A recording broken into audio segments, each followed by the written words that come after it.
Pues muy bien, aquí seguimos y bienvenidos de nuevo a el tercer capítulo de Noticia de un secuestro. Recuerden que próximamente se estrena a través de Prime Video. Esto será el 12 de agosto, así que todos muy atentos. Y como hemos dicho de manera muy repetitiva en los otros capítulos, usted tiene el libro de pronto ahí guardado en la biblioteca, sáquelo. Ha llegado el momento de volverle a dar una lectura a ese libro y si nunca ha accedido al libro, de darle ese primer vistazo que con toda seguridad se lo va a leer muy, muy rápido porque es un libro de lectura acelerada, de lectura rápida, es tan descriptivo que uno honestamente que necesita como acabarlo rápido. Y lo que pasa hoy es un poco ese efecto que tienen las series de televisión y es que cuando son tan buenas, cuando son tan rápidas y cuando llegan a ese nivel de descripción, pues ¿qué pasa? Que el televidente necesita consumirla en el menor tiempo posible. Es probablemente a lo que nos vamos a enfrentar aquí con Prime Video muy próximamente con Noticia de un secuestro. En este capítulo vamos a conversar con un hombre que sin duda alguna ha estado rodeado de periodismo durante su vida. Es un hombre que ha venido luchando por el periodismo, por las formas periodísticas, por la cultura en nuestro país, un hombre también muy cercano a Gabriel García Márquez y me atrevo a decir que es un hombre que trae cualquier cantidad de esas historias que queremos conocer, que queremos reconocer de la mano de Jaime Abello Banfi. Jaime Abello Banfi lleva más de 20 años dirigiendo la fundación. 27 para ser Bueno, más exacto. 27 para ser más exactos como tiene que ser. Y como decía Jaime, pues estás cargado de eso que queremos escuchar y verte hoy contándonos historias. Pues a mí ¿Cómo lo primero es estás? que decirte que me encanta que Noticia de un secuestro se lleve a la pantalla. Me parece que es una tendencia muy importante que veremos hacia el futuro.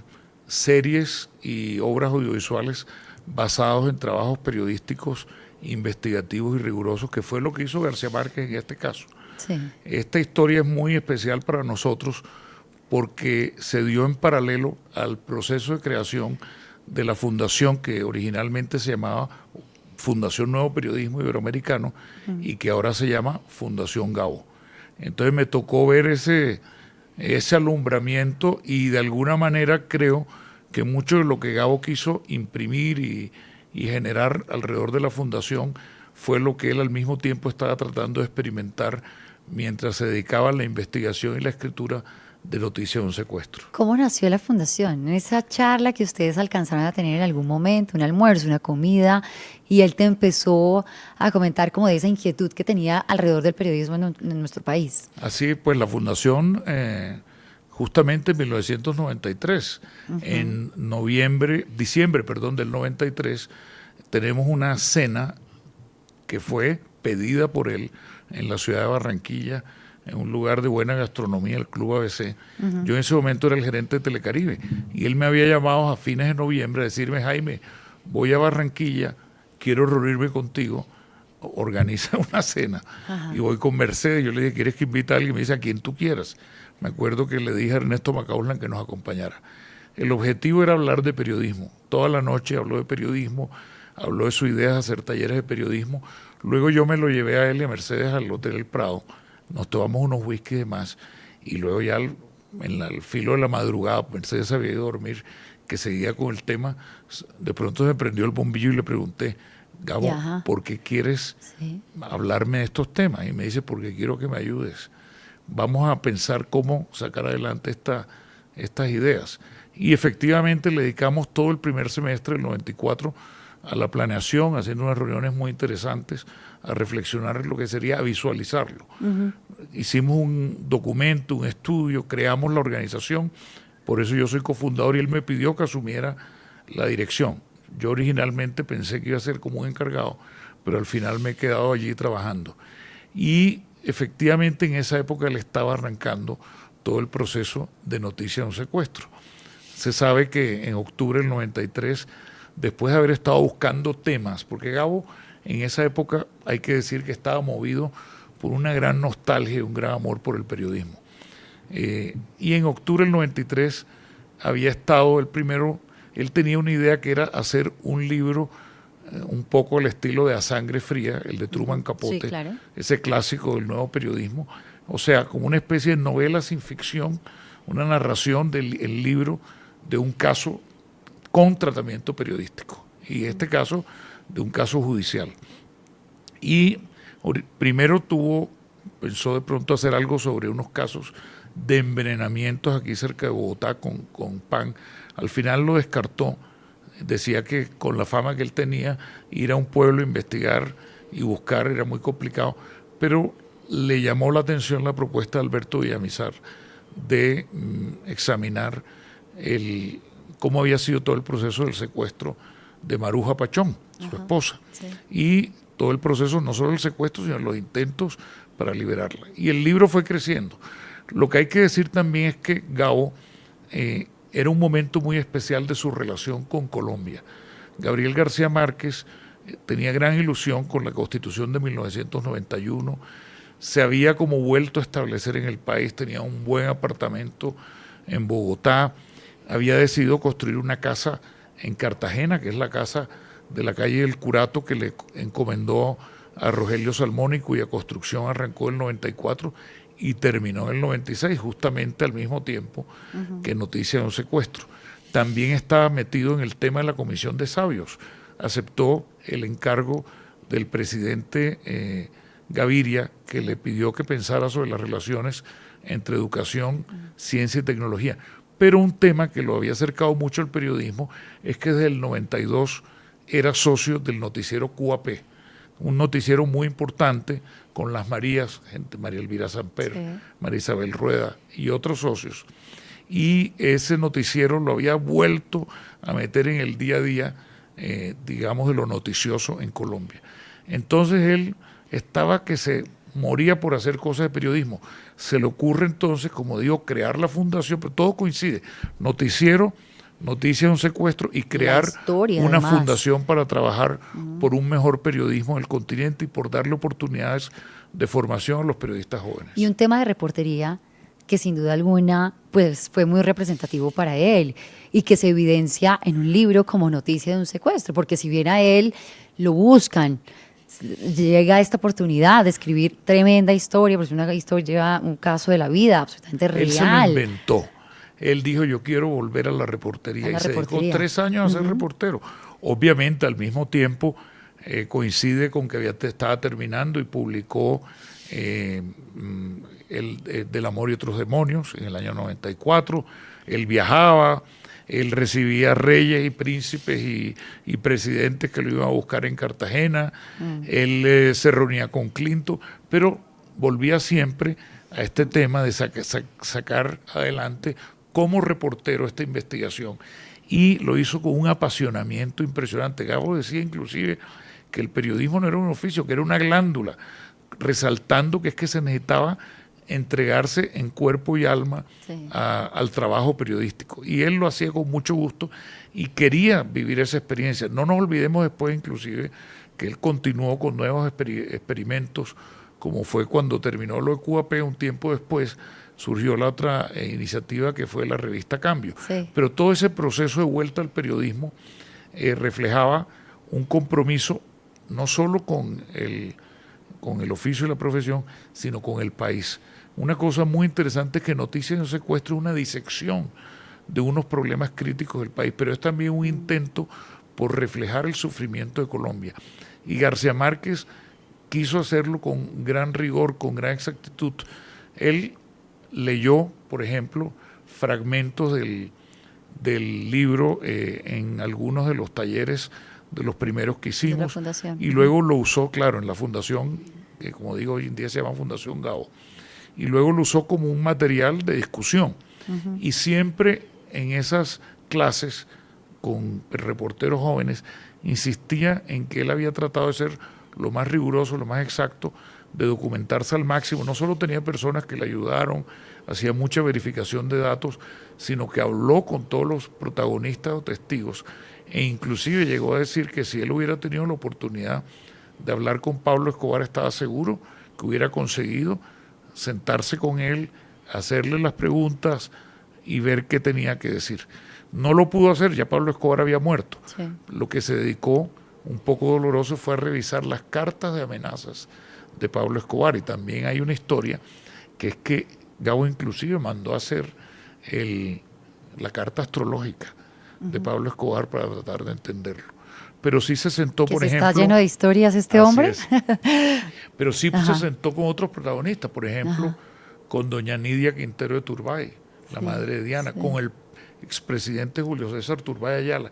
Y ese fue un encuentro muy especial. No nos olvidemos que fue en 1981, en el gobierno de Turbay, que Gabo salió al exilio, porque en ese momento le llegó una información de que lo iban a allanar, de que posiblemente estaban buscando establecer conexiones de él, entre él y la gente del M-19, que en ese momento estaba en la clandestinidad. Sí. Y sin embargo, este libro fue también un espacio de reconciliación con el presidente Turbay.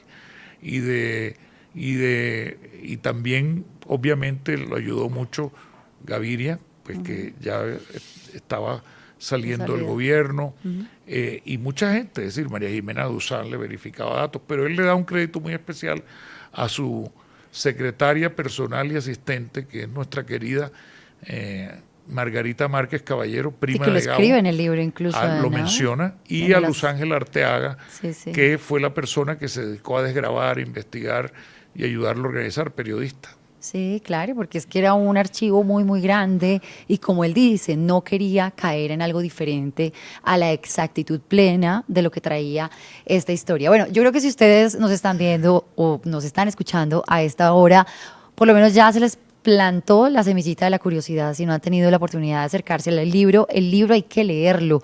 Yo sí considero, ya me dirás tú cuál es tu opinión, pero yo creo que antes de acercarse a la serie sería bien interesante que tuviéramos ese acercamiento también al libro. Tú que estuviste tan cercano a Gabriel García Márquez, con todas estas historias que llevas dentro y que bien podrías también escribirnos una larga historia de todos esos encuentros con él.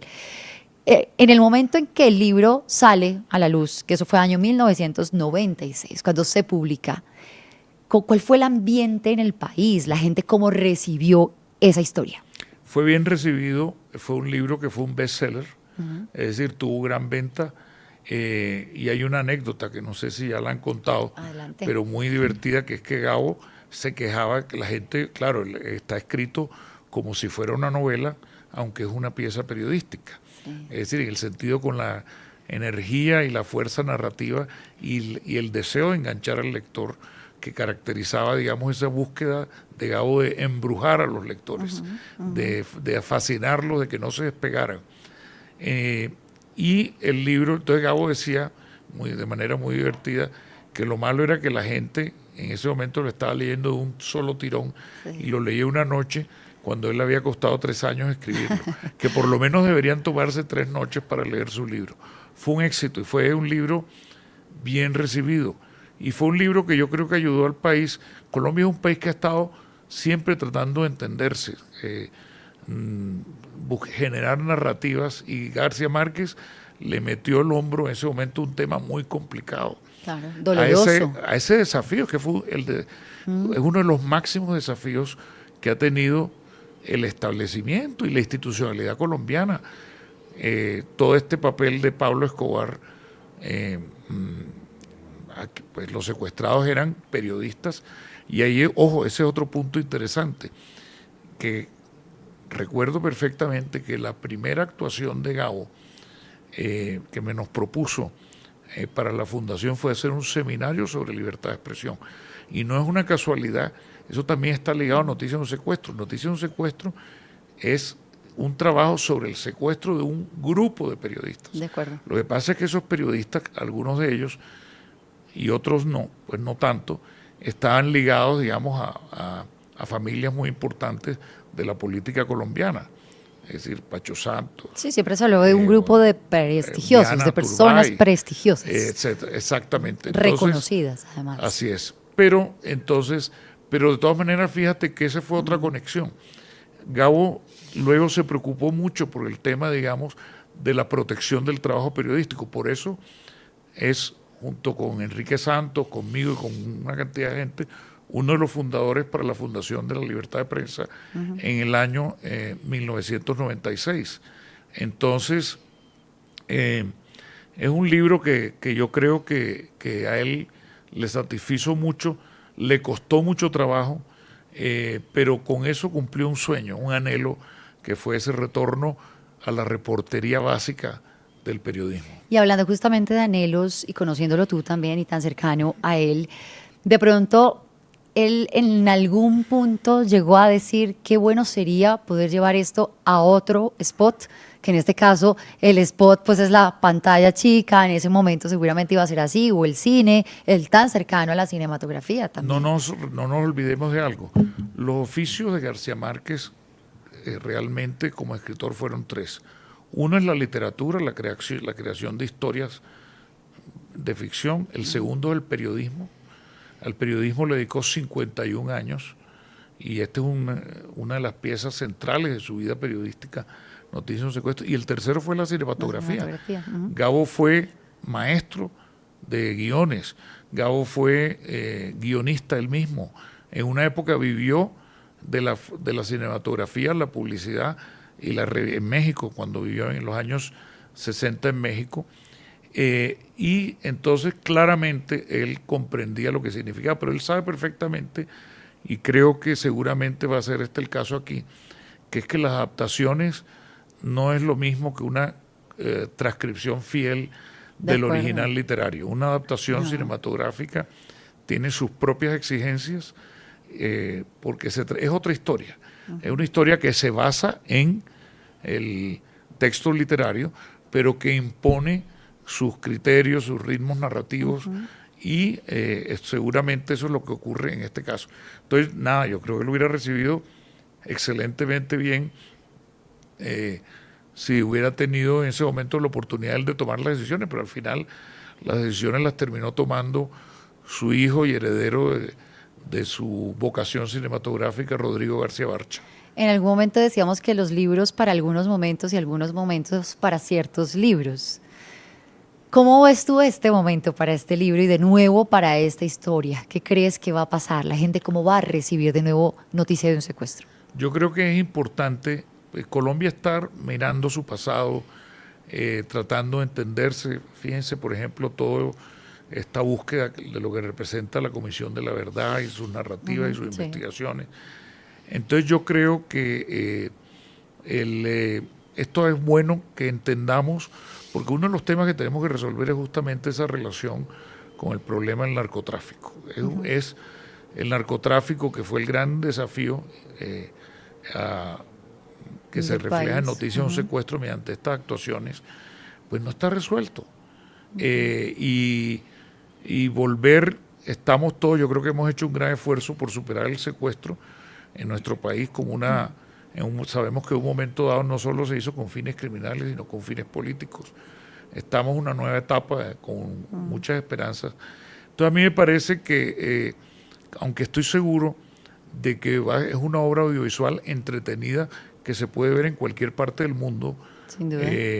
No cabe ninguna duda, por sus propios valores como una historia que intrínsecamente es una historia que sí o sí llama la atención y conmueve mucho. Tiene para los colombianos el valor añadido de que nos va a invitar a una reflexión sobre la necesidad definitivamente de erradicar el secuestro.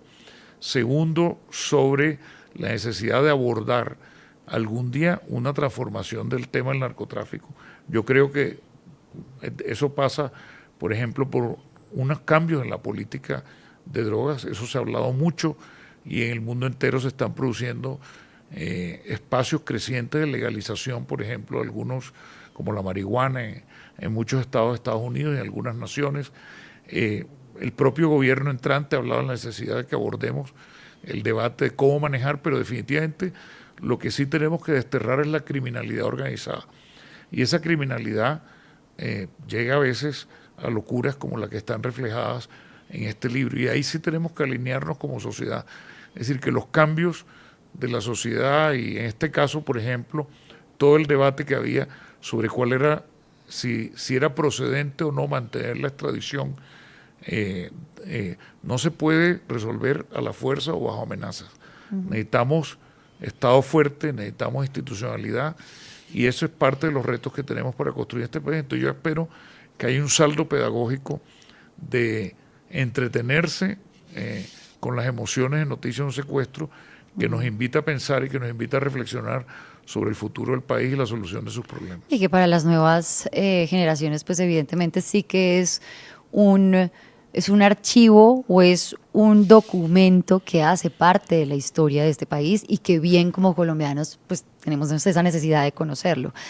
Ahora, te quería preguntar, y o que lo conversáramos, porque no necesariamente quien escribe una historia que a su vez tiene que escuchar muchos testimonios, etcétera, para luego enfrentarse a esa escritura, no solamente se enfrenta a ello, pero no necesariamente es un buen conversador.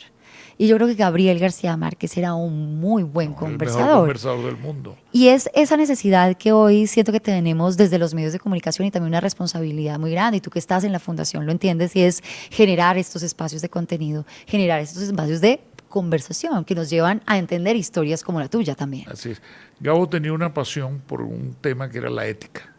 Sí. Y al mismo tiempo era creativo. Parte de lo que nos hemos impuesto como misión en la Fundación, dentro de las transformaciones que vemos en el periodismo, es compartir los aprendizajes del periodismo en materia de creatividad en las narrativas, pero también de rigor ético y que todo eso transferírselo a otros sectores que hoy en día están en el espacio de la opinión pública. Hoy en día sabemos que no solo los periodistas están en la conversación pública, mucha gente lo hace en las redes sociales, en las plataformas digitales. Entonces es muy importante recordar, y eso es un aprendizaje de este libro, que no solo hay que enganchar, contar bien, sino en este caso, por ejemplo, se trabajó con hechos estrictamente verificados.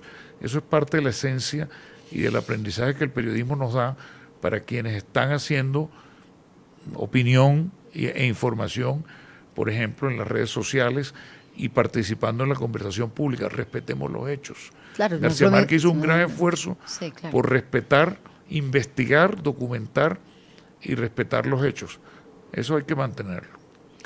Dentro de esas conversaciones que entre ustedes se generaron, tantas, bueno, yo creo que traías unas frases que querías recordarnos, que ya lo has hecho porque tienes muy buena memoria, aunque algunas yo las escribí para él porque yo dije de pronto, pero la que tiene mala memoria soy yo, no nuestro invitado. De todas esas conversaciones, yo creo que esta pregunta es difícil porque uno, de una persona tan especial como Gabriel García Márquez, bien podría decir que se queda como con muchas cosas, ¿no? Que te quedaste como con muchas historias de él o muchos aprendizajes de él. Algo yo no que tengo hoy ese problema. ¿Quisieras rescatar? Que recuerdes No, mucho. es que no tenemos ese problema por una razón. La fundación, constantemente estás en ello. claro, También. la fundación tiene hoy en día 3 funciones, la fundación que él creó. Una es seguir trabajando por el periodismo. Lo segundo, transferir enseñanzas del periodismo a otros sectores, jóvenes, niños, comunicadores, organizaciones sociales, etcétera. Y la tercera es el trabajar por la apropiación colectiva y el aprovechamiento social de la vida, obra y legado de Gabo.